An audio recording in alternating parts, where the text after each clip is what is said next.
யார் இந்த மகாபலி? மகாபலி சக்கரவர்த்தி தன் பொற்கோட்டையில் நீதியுடனும் தர்மத்துடனும் ஆட்சி செய்தார். மக்களின் வாழ்வில் சமத்துவம் நிலவியது. வீரத்தால் மூவுலகங்களையும் வென்று தன் ஆட்சிக்குள் கொண்டு வந்தார். இதனால் தேவர்கள் துயரமடைந்து மகாவிஷ்ணுவை நாடினார். அவர்களை காக்க விஷ்ணு வாமனவதாரமாக சிறுவனாக பிறந்தார்.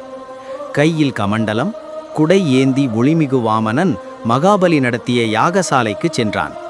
3 அடி மண் தரும் என கேட்டான். ஆசான் சுக்ராசாரியர் இவன் விஷ்ணு என எச்சரித்தும் மகாபலி தன் வாக்கை காப்பாற்றினார்.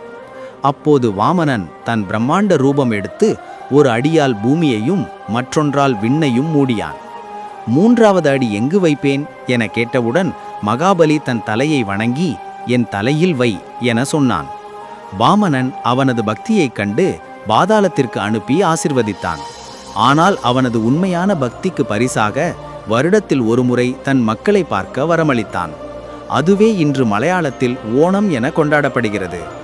பாதாளத்தில் சாந்தியுடன் தியானிக்கும் மகாபலி இன்றும் சிரஞ்சீவியாக வாழ்கிறார்.